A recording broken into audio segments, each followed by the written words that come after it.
عراق میں ایک شخص تجارت کر کے اپنے گھر والوں کا پیٹ پالتا تھا۔ ایک دفعہ وہ سامان لے کر کسی دوسرے علاقے میں سامان بیچنے گیا۔ اس کے ساتھ چند لوگ اور بھی تھے۔ وہاں اس کا سامان بڑا اچھا بک گیا، اس سے بہت زیادہ منافع ہوا۔ ساتھ والوں کی نیت خراب ہو گئی۔ انہوں نے مشورہ کیا کہ ہم اس کو مار دیتے ہیں، ٹھکانے لگا دیتے ہیں۔ چنانچہ ان سب نے مل کر اس شخص کو مار دیا اور اس کا جو اصل مال تھا اور جو اس کی پرافٹ تھی وہ سارا مال اکٹھا آپس میں تقسیم کر لیا۔ وہاں سے اپنے علاقے میں واپس آ گئے۔ جب یہ واپس عراق پہنچے، 2-3 دن گزرنے کے بعد اس شخص کے بیٹے نے ان سے پوچھا کہ میرا باپ تمہارے ساتھ تجارت کرنے گیا تھا، اس کی خبر نہیں ہے؟ کہا ہاں، کیوں نہیں، ہمارے ساتھ ہی تھا، وہ فلاں جگہ پر فوت ہو گیا، ہمیں اطلاع ملی تو ہم نے اسے دفنا دیا۔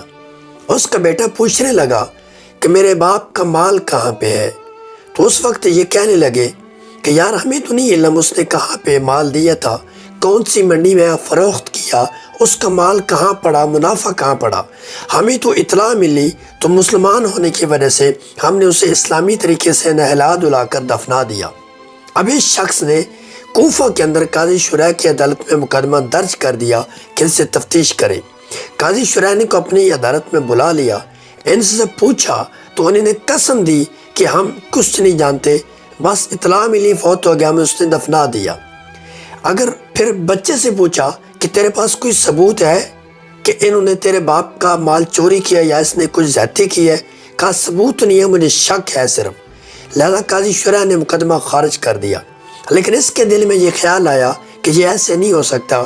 چنانچہ یہ شخص، یہ بچہ حضرت علی المرتضیٰ رضی اللہ تعالیٰ عنہ آپ کے عدالت میں پہنچ جاتا ہے اور آپ سے کہتا ہے کہ یہ حضرت معاملہ ہے، آپ میری مدد کریں، اس میں میری رہنمائی فرمائیں۔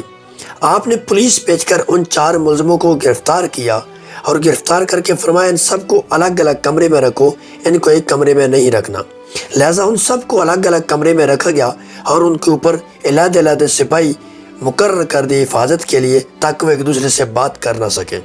اب سب سے پہلے حضرت علی رضی اللہ تعالیٰ عنہ نے ایک شخص کو بلایا اور اس سے پوچھا کہ تو اس کے باپ کو کہاں ملا، کب ملا، کیسے ملا، پھر کہاں پر بچھڑے، کس جگہ پر، اور پھر تمہیں اطلاع کس جگہ پر ملی، اس وقت تیرے ساتھیوں میں تیرے ساتھ کون کون تھا، پھر جب اطلاع ملی تو سب سے پہلے اس کو دفن غسل کس نے دیا، کفن کہاں سے خریدا، کون سا کفن دیا، کس نے کفن دیا، قبر کہاں کھودی، کس سے کھدوائی، جنازہ کس نے پڑھا، کس نے اندر لٹایا، کس نے مٹی ڈالی، یہ ساری معاملات اس سے لی اور لینے کے بعد لکھ لی، ساری لکھ کر نعرہ تکبیر بلند کیا۔ دوسرے 3 قیدی سمجھنے لگے شاید اس نے سب کچھ سچ بتا دیا، ہم تو پھنس گئے ہیں۔ آپ نے دوسری قیدی کو بلایا، اس سے ساری معلومات لی، تیسرے کو، چوتھے کو جب ساری معلومات لے کر اکٹھا کیا تو پتہ چلا کہ ان کے بیان کے اندر کھلا تضاد ہے، اس وجہ سے پتہ چل گیا کہ معاملہ کچھ اور ہے۔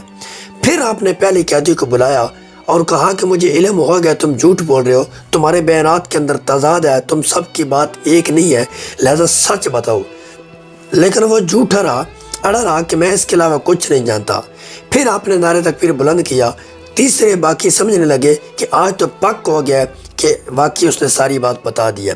اب دوسرے کو بلا کر کہا کہ مجھے پہلے سے ساری بات معلومات مل چکی ہے، اب تم بتاؤ حقیقت کیا ہے۔ اس نے ساری بات حقیقت بتا دی کہ ہم نے ایسے مل کر کیا، لیکن میری غلطی نہیں ہے، انہوں نے اپنے ساتھ مجھے ملا لیا اور ہم نے ایسے قتل کیا، پھر مال ایسے تقسیم کیا۔ پھر دوسرے کو بلایا، تیسرے کو بلایا، چوتھے کو بلایا، تینوں مان گئے۔ پھر پہلے کو بلایا اور کہا کہ وہ تینوں مان چکے ہیں، اب بتاؤ کہ تم حقیقت کیا ہے۔ اور وہ بھی پھر بول پڑا کہ حقیقت میں ہم نے اسے قتل کیا اور یہ مال اس کا ہم نے تقسیم کیا۔